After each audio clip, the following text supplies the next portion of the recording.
If you're thinking about homeschooling, you better think fast, because the real endangered species is homeschoolers. Unions now say that even preschools and day schools have got to join the union.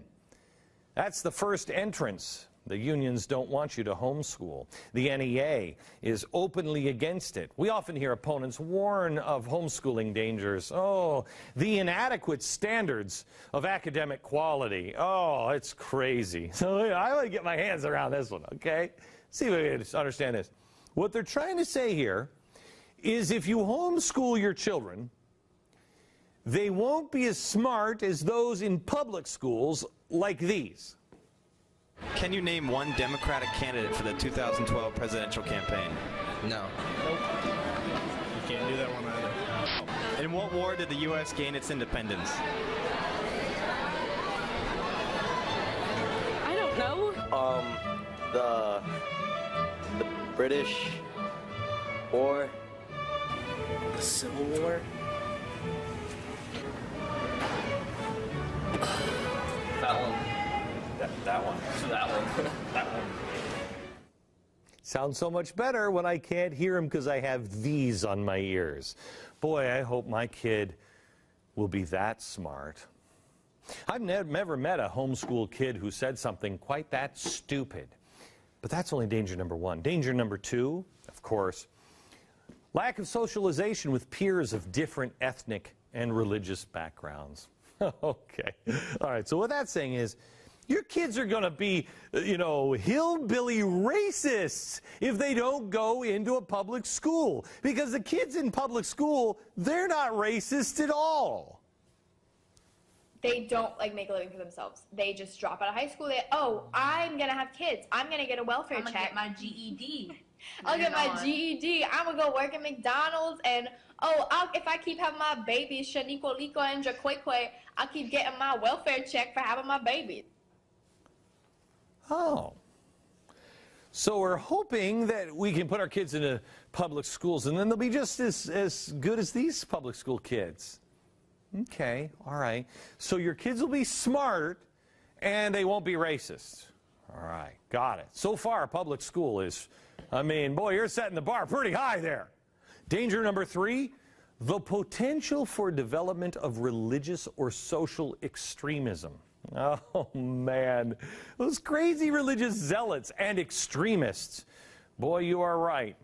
Kids in public school, they are just so totally normal, and there's nothing extreme that's going on in public schools at all. And the last two dangers here, potential for development of parallel societies that don't fit into the standards of citizenship or the standards of community.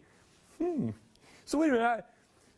That there might be a secondary society that wouldn't be like the current standard of the community. I personally think that's a reason to teach my kids at home. I don't want them fitting into the standard of this society.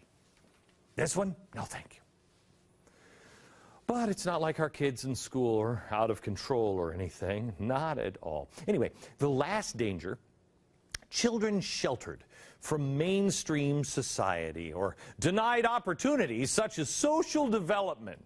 Can I tell you something? My kids, who are homeschooled, are screaming from the closet every day when I get home. They're like, Daddy, Daddy, I just want to meet another kid. And I say to them, shut up in there. Oh, man. So you heard it here first, and twice, I think, on that list. Socialization with peers. And now this. It's impossible to enter society unless you do it through a public school. You certainly can't do it at church. You can't socialize with a neighbor. You can't socialize at a local store. Can't socialize at the local restaurants, the Little League, the dance classes, the ballet classes. You can't do it. Man, you can't socialize in a public park. Nope. Gotta be a public school. Man, if I just had about that much more of public school indoctrination, I'd actually begin to believe that bull crap. But the indoctrination failed on me. Now, it's even worse in Sweden. where we've told you before, homeschooling now is virtually banned. Religious reasons aren't even considered a valid reason to homeschool. That law passed in 2010, and anyone who wants to homeschool are now fleeing the country.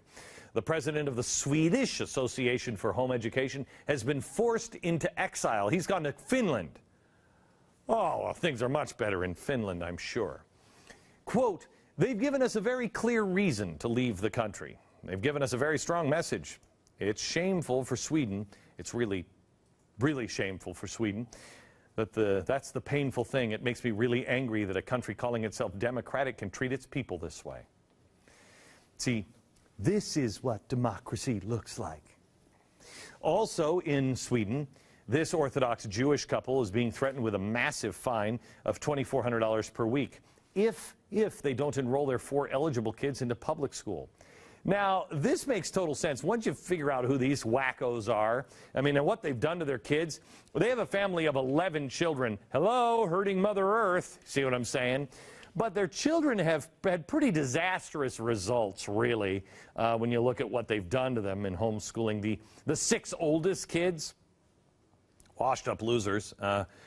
You know, okay, they're pursuing careers in education and all teaching at high schools or universities abroad. But the younger ones, look how stupid these guys are. They're on the computer from 8 a.m. in the morning till 1:15 in the afternoon, just 5 days a week. They learn to master a full schedule of Judaic studies, including proficiency in Hebrew. And then afternoons, it's English and Swedish and mathematics and geography and science and music and art and gymnastics. And all the children speak English, Swedish, and Yiddish fluently. And they can read Hebrew by the age of 4 or 5. And their extracurricular activities include community work with regular visits to the elderly, helping out with Sunday Hebrew school classes for other Jewish children taught by their parents, and other educational activities. But we don't even know if they like Swedish fish. We have no idea. We have no idea at all. None. Now, I'm sure the Swedish school system could do better than this dad, right? Right? I don't think so.